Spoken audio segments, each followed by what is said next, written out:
child.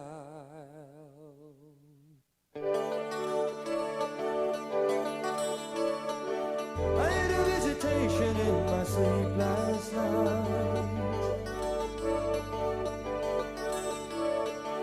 Something was calling to me from a blinding light and told me not to fear it.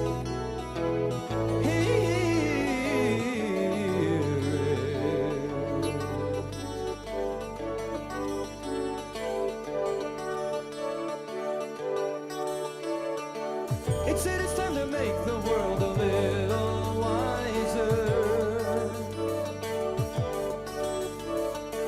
There are enough destroyers and criticizers.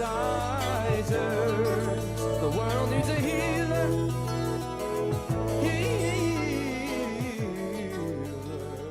So I really like my dermatologist, and I've been seeing him for many years. And one of the things that he says, and I think he likes me too, but one of the things that he'll say, if I point out a little spot on myself, he'll say, that's something, but it's nothing. And he has a whole lot of sayings like that. And he also knows my politics. So over the last couple of years, he'll say, that's something, but it's nothing, like Trump, which makes me laugh at a time when I'm a little bit nervous. You're nervous when your dermatologist is looking at your spots and dots. So from time to time over the years, he will remove things from me. And he always says, I'm going to send this to pathology. If you don't hear from me, that's good news, which is the way that it has always worked. Until one day, late in June, I was coming out of the JCC where I swim laps, and I looked at my phone, and there was a call from his office. And I knew right away. I knew absolutely right away because, in fact, he never has called before. And I called, and even the woman who answers the phone sounded sad. And when he got on the phone, he said, yes, I removed two things, one of them from the front of your head, one of them from the side of your head. The one on the side was a melanoma.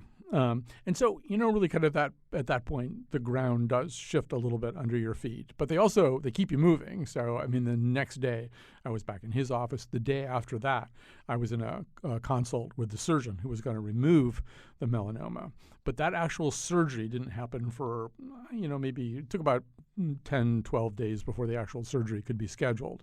So during that time, I had to be with my thoughts about all this, and I didn't quite know what to think. So on the 4th of July, I called my friend, Jim Chapdelaine, who has a lot of experience both as a patient with cancer, but also supporting myriad, I think probably at this point, uncountable people with cancer. There was just no question about who I was going to call, and I turned up on his doorstep a little bit later that morning on the 4th of July. Jim's here right now. I don't know. Do you remember anything that we said or that you said to me that day? I do. I think I remember most the speed at which I said, I'll be here today. Ding dong.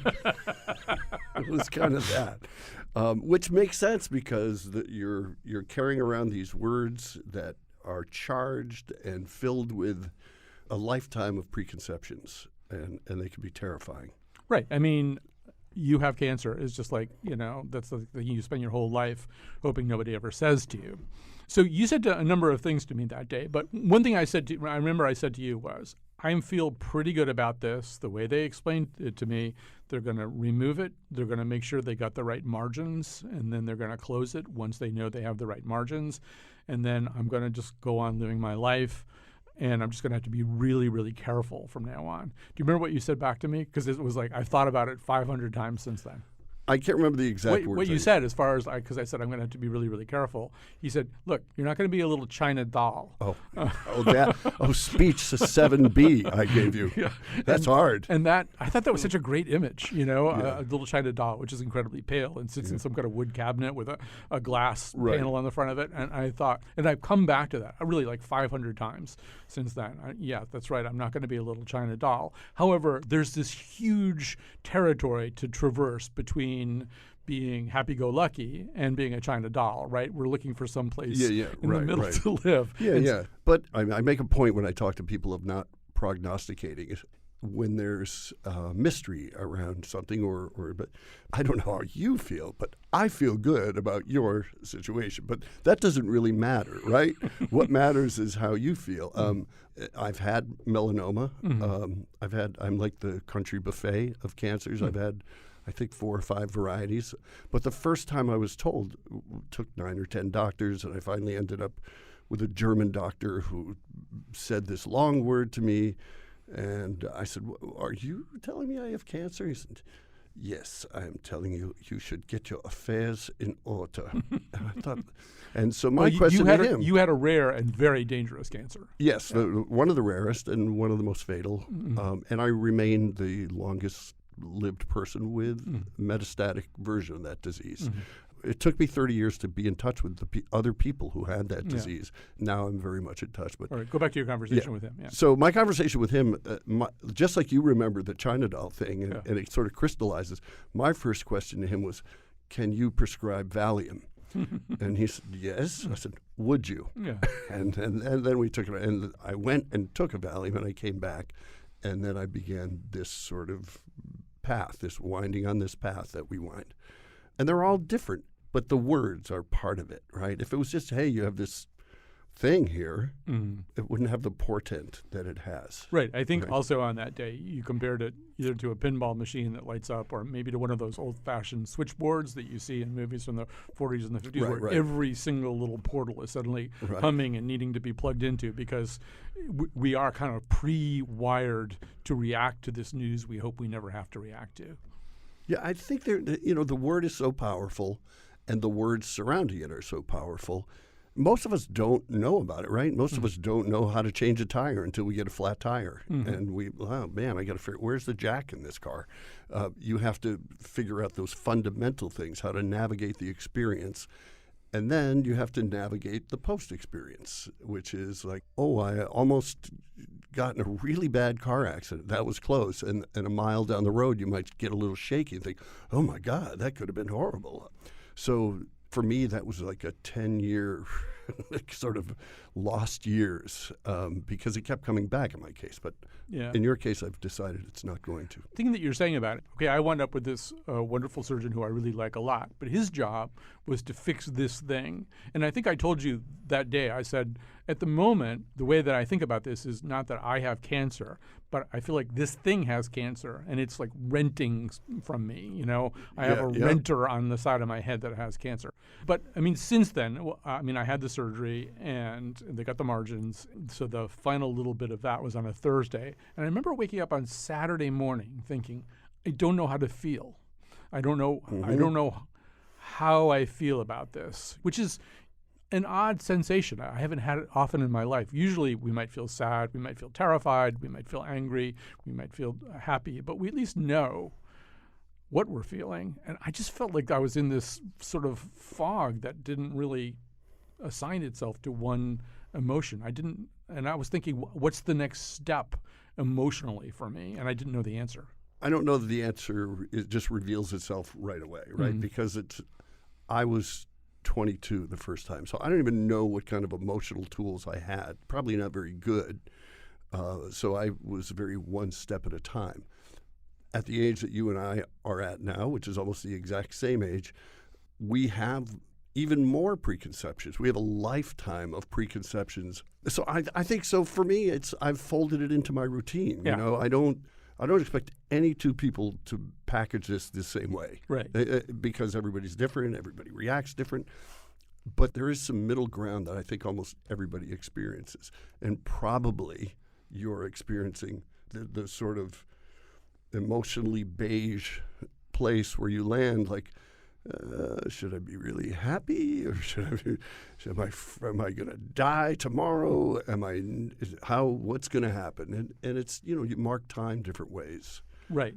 You and I have known each other a long time. I know your story. I know the story that you just told. I felt actually a little embarrassed coming to you with a mere melanoma on the side of my head, which you were very nice about. But I realized you seemed like kind of a sprained ankle or something. Well, I always tell people that it's not a competitive sport. It's not as though like, you get to talk to Ted Williams today because nobody wants to be Ted Williams in this world. You want to be in a place where you're not thinking about this. So I want to be a yard goat, but not even somebody getting into a lot of the games. Whatever the yard goat farm team is, you want to You want to be on. So, we are almost exactly the same age. And I have another friend who's also almost exactly our age, Kevin, who also had cancer years and years ago. And he's another person I turn to. But, one thing that even today, as we were setting up this interview, and you had mentioned the biopsy, and I said to you, maybe should I be giving you support? Because all I've done is ask you for support for the last 2 or 3 weeks. And I think you said something about you've got a group of people. And I was thinking about that maybe everybody needs a little team of people to talk to. Yeah, and maybe it's like a little club that nobody wants to be a member of. Yeah. Maybe it's like, I don't know, recovery or something. Like the old grizzled dudes have to kind of, like, you can call me at any hour of the night and whatever. So I do make a point of talking to 3 to 5 people a week. Sometimes they're people that have had what I had. And sometimes there are friends of mine that like you. And I don't even know how much of what I have to say is valuable. What's valuable is having a conversation with somebody that's been through something remotely similar, and it's valuable for me too. It keeps me in touch with this. It reminds me not to be cavalier with my time, even though I'm a chronic time waster. But that's what I think about when I'm wasting time. I shouldn't be wasting time because of this. Well, I've been thinking a little bit about that too, particularly in that peculiar period between the diagnosis and the actual beginning of the procedures.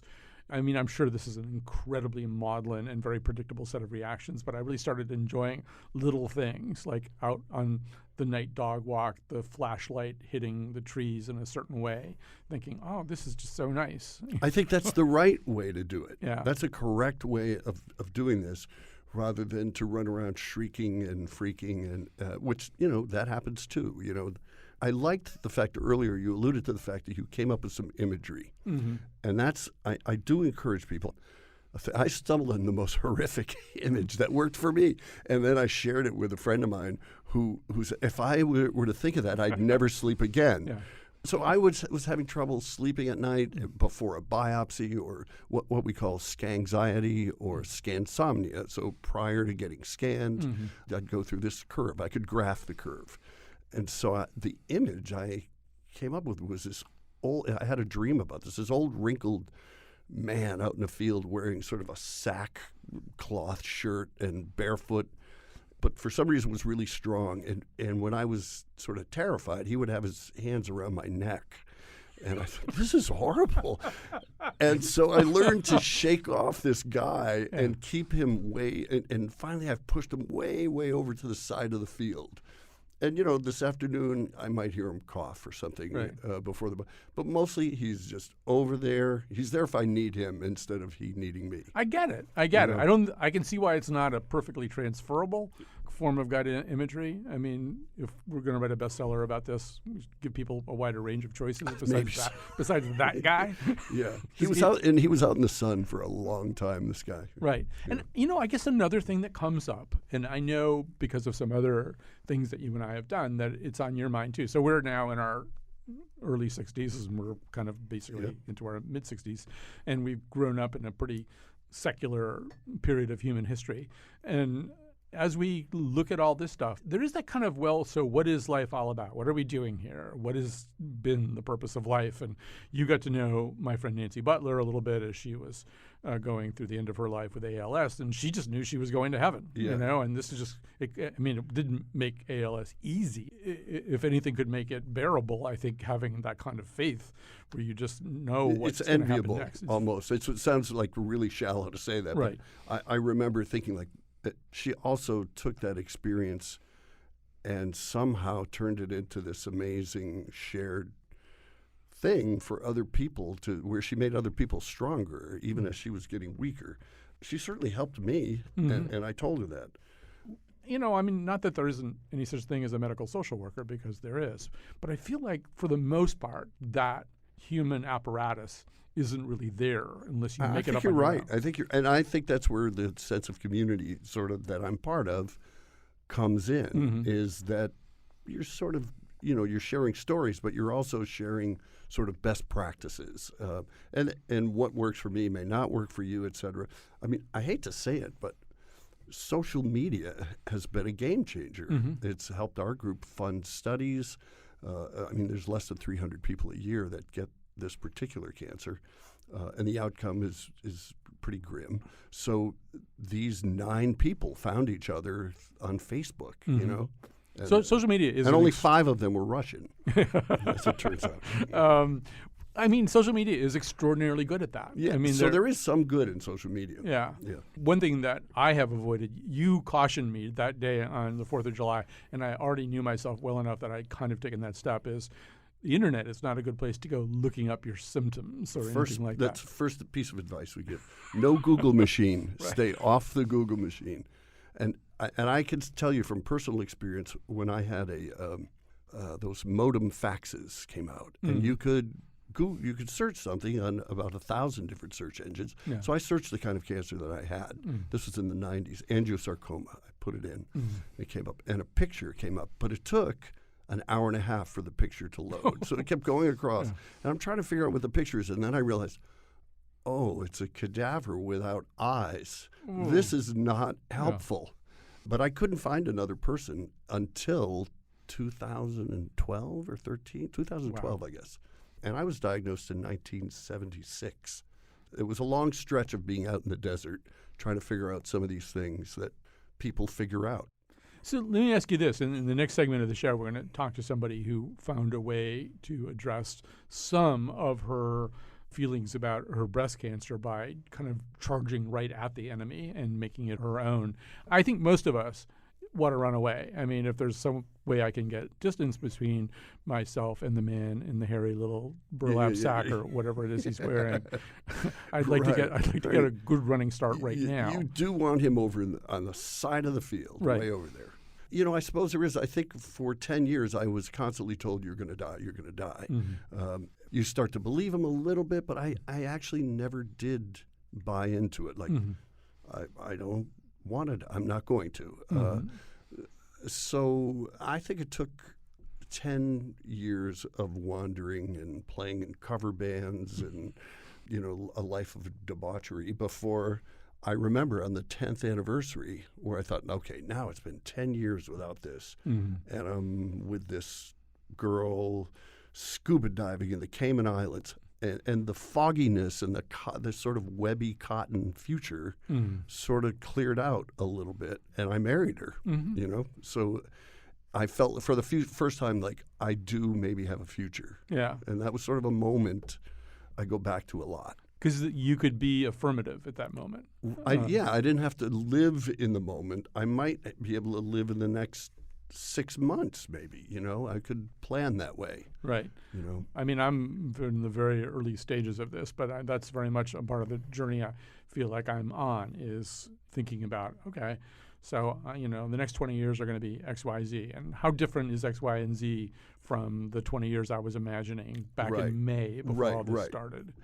And part of it is marking time, and then part of it is allowing yourself to waste time. You know, you can't constantly be like, all right, I've wasted 3 minutes here. I need to solve the riddle of whatever it is, Foucault's theorem or something. I mean, I was like that anyway before all this started. So so you're screwed. I really am kind of screwed. You know, our partners in life are often the people who can counteract some of those tendencies. And I'm with somebody who actually does believe in relaxing in a way that isn't, you know, focused on some greater purpose. So that's good, because my partner doesn't believe in it. But I'm a strong advocate of it. Well, listen, I want to publicly thank you. I've said this to you privately. I don't particularly have any roadmap for how I would have gotten through some of those days without the conversation. And I still think about the China doll too. So, you know, you and David Bowie. I almost sang it. I will forever think of you as my little China doll. Yeah, please don't. Yeah. All right. Jim Chapdelaine has been joining us. Thanks for having me. You know him from other shows that we've done, a musician, producer, and an advocate for people with rare cancers. We're going to take a little break. We're going to come back. I'm going to tell you a little bit more about my story, but you're also going to meet that person I just mentioned, the person who kind of turned around and charged right at one of her biggest fears. I could escape this feeling with my China girl. I feel a wreck without my little China girl.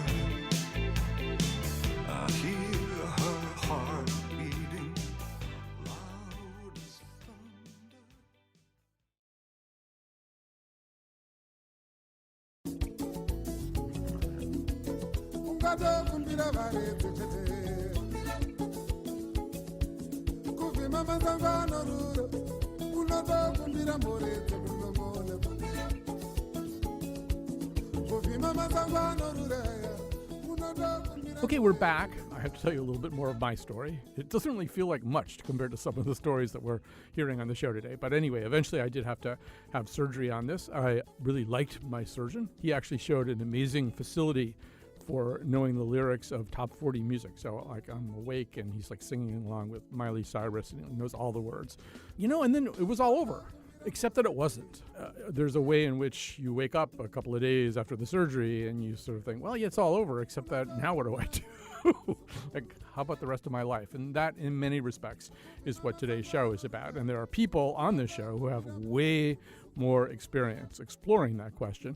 One of them is sitting with me right now, Laura Belnay, a retired fundraising and development consultant and writer who's written a lot and very powerfully about her experiences and her approach to the whole question of healing after cancer. So, first of all, full disclosure, we should say we know each other. We haven't seen each other for many decades, but we knew each other. 40 years, 40 to be years. exact. So we knew each other 40 years ago. And since then, a lot has happened to you. And that started, I guess, when you were 41 with your first diagnosis and stuff like Yes. When I was 41, I was diagnosed with breast cancer. I had no predisposing factors, no family history. It was quite shocking. Obviously, I had been a vegetarian since I was 19. I never took the pill at a time when it was easy to get it as aspirin. I also didn't drink. I didn't smoke. So I was really perfectly healthy. So to be diagnosed with breast cancer at 41, to say the least, was a shocking and life-changing event for me. It was recommended that I do radiation, and I had to have 16 lymph nodes removed from under my arm about 3 weeks after my diagnosis. So it was major surgery. I had to leave my job, and then I tried to live a different sort of life. And then 5 years or so later, it comes back. And this time it comes back with a vengeance, as it were. Yes. So I was re-diagnosed when I was 45 years old. And I think until the second diagnosis, I wasn't really sure that the full diagnosis had its impact. I must have been in denial, or I just couldn't think that it was such a big deal that I had breast cancer at 41. So I pretty much went on living as if I didn't. And then the second time when your doctor calls and said, Laura, it's not good. And in 3 weeks, you need to have your breast removed. And needless to say, this is a shock on your system. It's a shock on your marriage, and it's a shock on your future. And I really didn't know who to talk to, where to go. I was lucky enough to have quite an enlightened therapist who guided me to meet some people who might have alternative ways of dealing with my diagnosis. And so I sought those people out.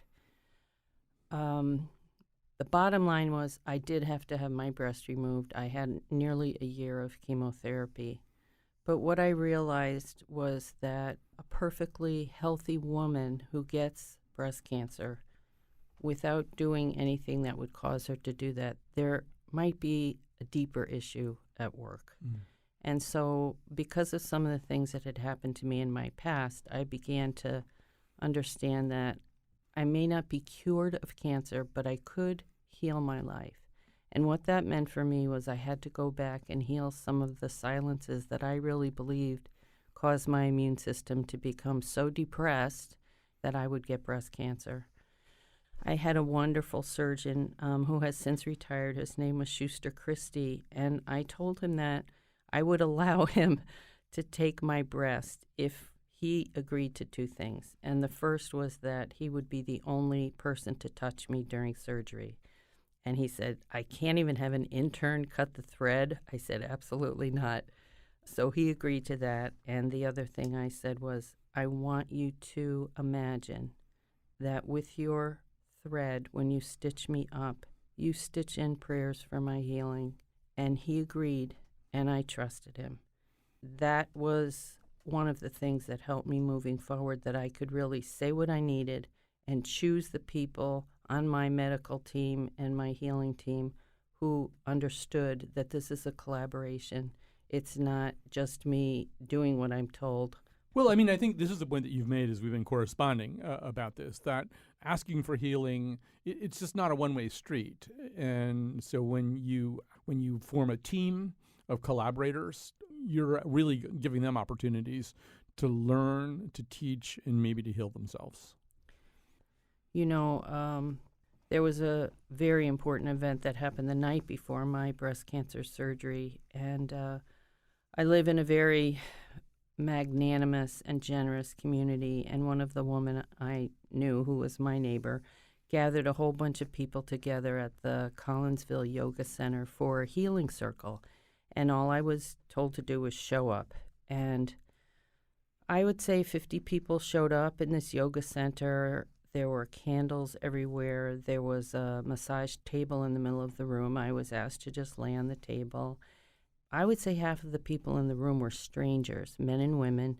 Someone led I wouldn't call it a ritual, just led the evening and basically said, Laura's having surgery tomorrow, and we're inviting people from the community to come up and offer whatever they can to her. There were 50 people there, so apparently I was filling a need for them also.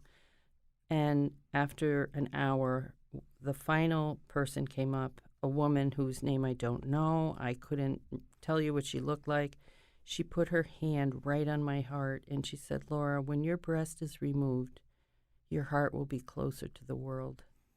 And I had no idea what she meant, but she was absolutely right. And the good news and the bad news was my heart did become closer to the world, and sometimes the pain of that was unbearable for me. It was too hard. And the loss of my breast and my subsequent loss of my consulting business and the increasing pressures on my marriage, which I also eventually lost. I learned later on that about 40% of women who have breast cancer end up in divorce. This laying on of hands and the other things that happened at the Collinsville Yoga Center, it happened the night before the day of your surgery. Did the experience at the yoga center alter your state of mind? It altered my state of mind into a state of mind that never changed back to a fearful one. Any fear that I had about death and dying was gone. And I think what replaced it for me and really keeps me going today, almost 18 years after my second diagnosis, is the fact that I understood then that cure was for the body, but healing was for my soul.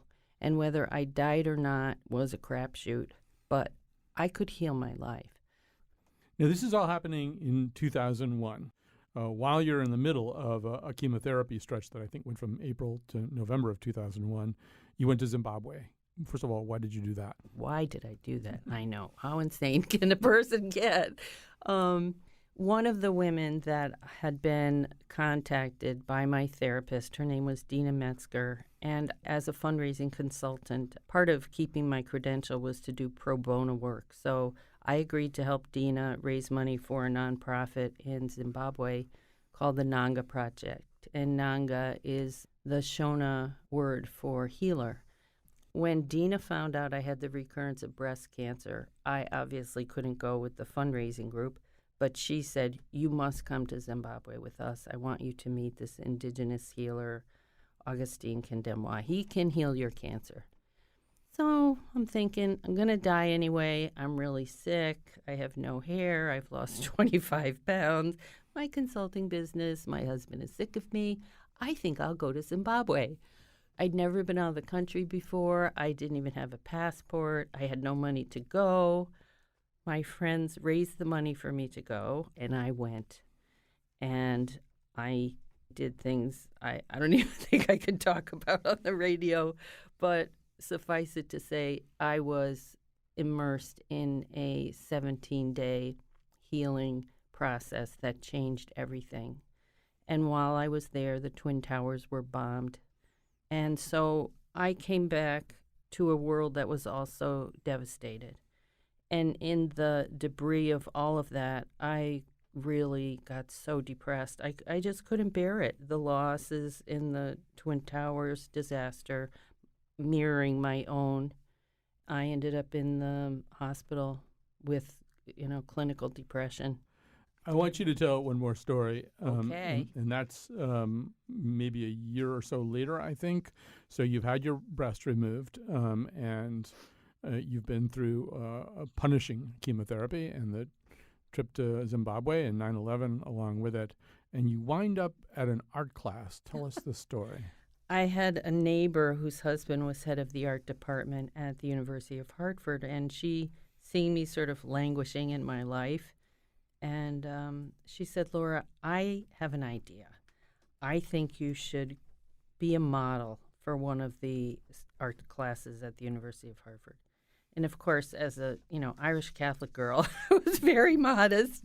I thought, she's insane. I can't do that. And maybe this was the little Catholic girl in me. I had to offer up my suffering and make use of it in other ways that had nothing to do with me. Mm-hmm. And so I did. I met the teacher, Stephen Brown, and I met several classes of men and women. I sat myself in this chair. I wasn't strong enough to stand like most models did. And I dropped my clothing. And I have to tell you, Colin, as a survivor of rape and other traumas, I was always terrified to be exposed and vulnerable because it was a time when I would get hurt. And even though I was naked in front of 17 men and women, I felt holy because they saw more than this wound on my chest. 16 of them never even painted a scar. They were respectful and kind. They witnessed me in a way that I had never been seen, before. Shortly thereafter, the professor, Stephen Brown, offered to paint me.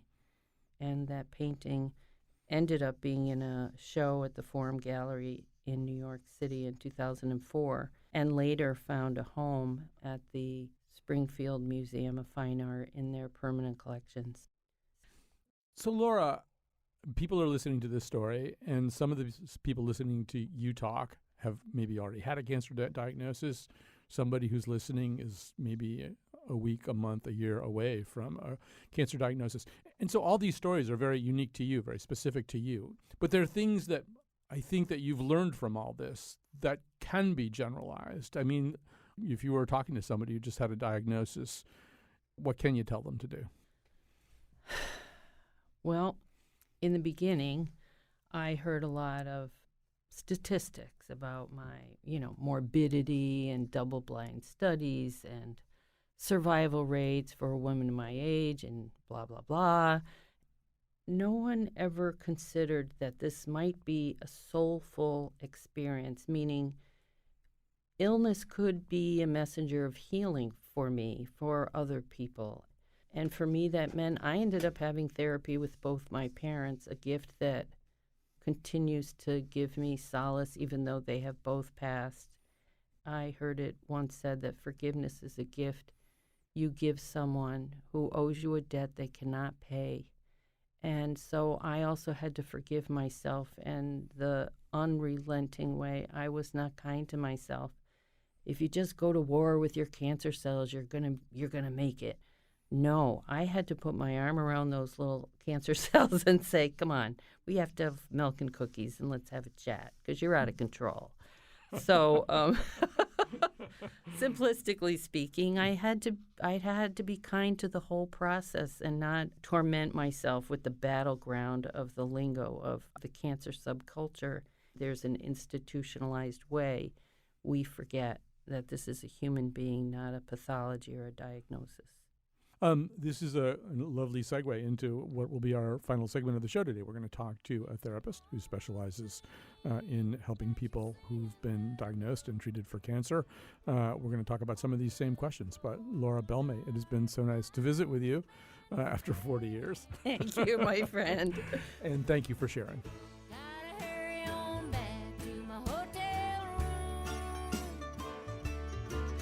Where I got me a date with a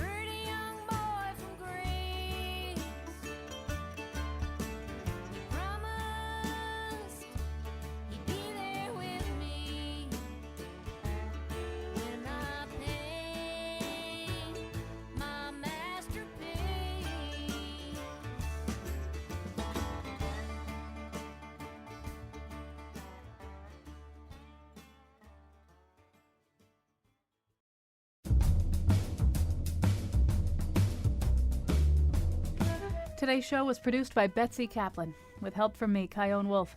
For more, go to WNPR.org/Colin. And on tomorrow's show, our Pop Culture Roundtable, The Nose.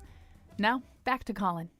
So I should have said this in the previous segment, but I kind of believe in signs, and I kind of believe in listening to and noticing when you feel called in a certain way, or if somebody, the universe, is trying to tell you something. I mean, I believe that most of the time, and then during a phase like this, I think we're sensitized to it even more. So just to knit the two previous segments together, on the day that I went over to see Jim Chapdelaine was also a day when, out of the blue, after 40 years, I received an email from Laura Belmay.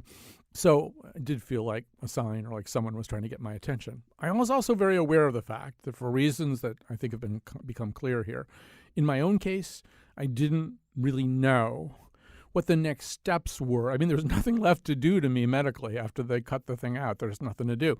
But there was so much that it felt not complete. And so you may also know, if you listen to the show, we have a longstanding relationship with Wisdom House. So I'm picking up my Wisdom House brochure, and there's somebody who's giving a talk in the future in the brochure about healing the mind and soul after cancer. Her name is Eileen Manella. She's here now. She's a psychotherapist who does specialize in exactly this kind of thing, and has worked extensively in places like, Memorial Sloan Kettering Cancer Center for 15 years. She has a private practice in Litchfield. Full disclosure, I went there a day ago and became her patient. But I also wanted her to come here because medical science is really good at figuring out the latest, newest, best way to cut out your sickness, to treat your sickness, but not so much all this other stuff. Maybe you could just say a little bit about that. Well, first of all, Colin, thanks for having me on. Yes, what we have learned over the years is that although part of your treatment may be over, the surgery may be over, the chemo may be over, the radiation may be over, another part is just beginning. And we in mental health refer to that as the emotional healing journey, the spiritual healing journey. And I am happy to say that I have seen more and more attention be focused on that aspect of treatment, that it's not just about the physical healing. But on the other hand, when I was diagnosed, my dermatologist said, okay, so you're going to go see this guy. He's a surgeon. He's going to take it from there. But nobody said, also, you're going to need to go see Eileen Manella because you're going to be a mess afterwards. Nobody told me to do that. But exactly. And that is unfortunate. And that's one of the things that we learned when I was working at Memorial Sloan Kettering Cancer Center, is that well-meaning friends and family members might be saying, oh, look at you. You look great. Thank God they got it all. Your margins are clean. And although all of that may be true, people were experiencing, after they had the time to hit the pause button and process what had happened to them, loneliness, sadness, anxiety, fear, anger. I think Laura was saying that there's kind of a language that's become very fashionable that maybe works for a bunch of people, but it's almost the language of a battleground, and we're going to beat this thing, and we're at war with this thing, and you're going to vanquish this thing. And that's great for some people, but it's not, we don't all work that way, right? I'd say most of us don't work that way. Yeah. And I certainly feel that Facebook and social media doesn't help the cause of people who are post-treatment, because there is a lot of, I'm going to beat this thing. And while, I certainly can make space for that, wanting to beat the crap out of cancer and wanting to move on, you also have to respect the process, and you have to respect your emotions, your vulnerability. We often say that the post-treatment course can mimic the grieving process. That something after cancer diagnosis and treatment, something has been lost, something has been changed, and things are different. And life typically doesn't go back to the way things were. That doesn't mean that life can't be really, really good again. But we like to refer to post-treatment as the new normal, and where people tend to rebalance and reprioritize. I have a lot of very supportive friends and supportive people in my life. some of them, I think, have made it clear that they're available to talk to about this. And some of them, other ones, I can tell that they would probably rather. I would, by the way, be in this latter category. I'm really not. Prior to having a diagnosis, I wasn't really interested in talking about cancer any more than I had to. When you see somebody for the first time, what do you want to know? Basically, when people first come to see me, I just want to know how they are in that moment, what it was like for them to come into my office. Because asking for help, is not always the easiest thing. I want to know how people are doing, how they're feeling. I want to hear about the things that they sometimes don't want to tell their friends or their spouses because they're protecting them. I want to know about their sadness. I want to know about their disappointment. I want to know about their fear. I want to know about their vulnerability. And I also want to hear about, what gets them through the day. What I also want to know from people is what messages did they get from their family of origin about illness, about vulnerability, about asking for what they need. That's huge. Yeah. And one of the other things I find also about clients who come to see me is it's not just about the cancer. Cancer can open up many other previous wounds, unresolved issues of grief, and many questions. I have people who come in and question their faith. Once you open the closet door, you got to Exactly. go all the way in the closet and It's see what's not there. just about the cancer. Yeah. I mean, a good deal of it is about the cancer. What I also find is that when people are initially going through treatment, they need every ounce of energy to get through the treatment. So that's typically not when I see them. When people call me is typically when the doctor says, okay, you're good to go. I'll see you in 6 months. I'll see you in a year. That's when they hit the pause button. And that's when they have the time and the energy to reflect on what the heck has just happened. What the hell just happened? What did I do? A lot of, often blame, which I really work with people that there is no place for blame in this process. Yeah, I am prepared to say that I came into your office yesterday with blame and shame in my soul. And once I sort of talked about it, I thought, this is absurd that I was blaming myself or having shame. I mean, it's not scientifically absurd, but it's just absurd that, with everything I'm going through, I would be doing this to myself. I mean, the basic notion of therapy, I guess, until you say it, you don't realize how completely insane it is. It's odd. I'm sure you hear this a lot from people, too, which is, I think the other struggle that I've seen, even in a short period of time, is finding the person to be.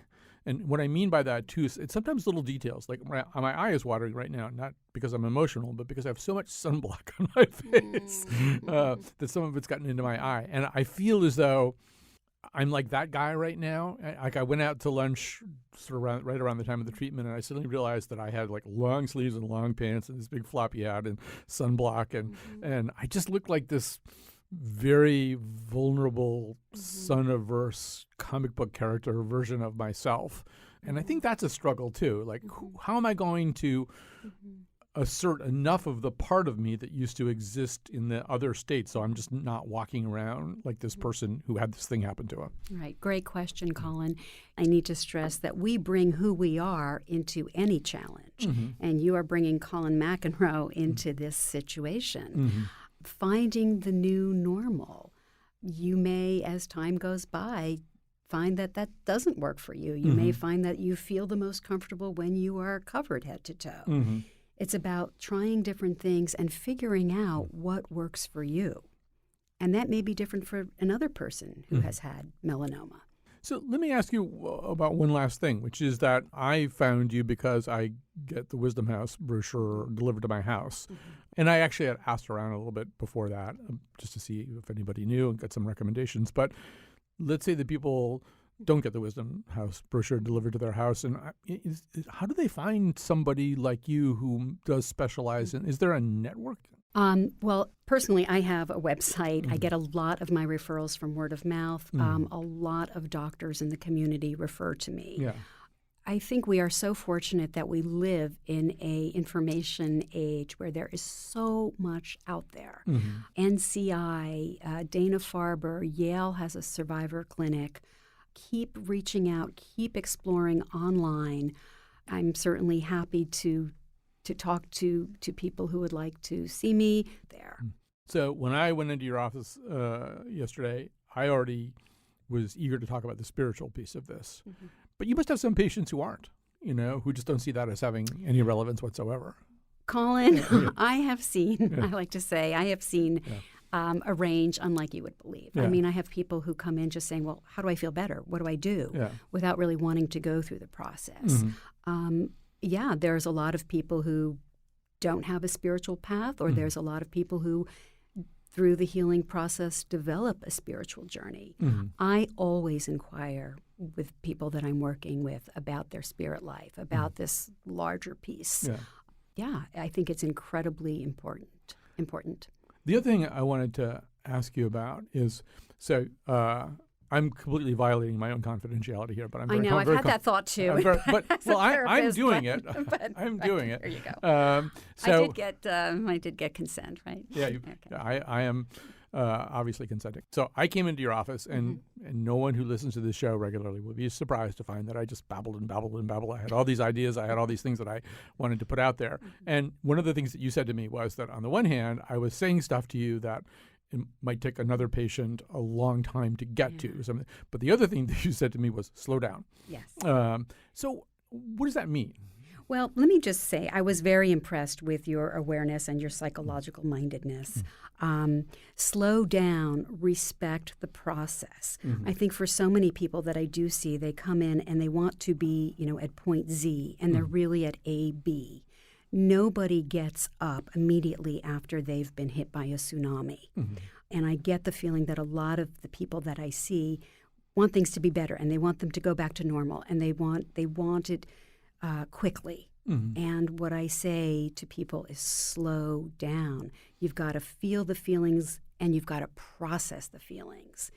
You have to allow for this healing process to take place. Yeah. So and it might have a different timetable than the one you have. Exactly. Because sometimes people don't even realize what it's opening up in them. Yeah, I think I had a little bit of an inclination to sprint towards this bodhisattva-like state that I would assume that I would ultimately reach. And bodhisattvas never sprint, right? No, it's a process. It's a journey. It's a slow journey at times. Well, Eileen Manella, thank you for coming in here and talking to me. The next time we meet, I'll be at your place talking to you. And I want to say once again, Eileen Manella is a psychotherapist who specializes very specifically in some of these kinds of issues that we're talking about here today. And by the way, this is the end of the show. It's an unusual show. I like to think we always do unusual shows, but this is an unusual show. And so thanks for listening. I hope it wasn't too scary for you. And we'll be back tomorrow with a very different show.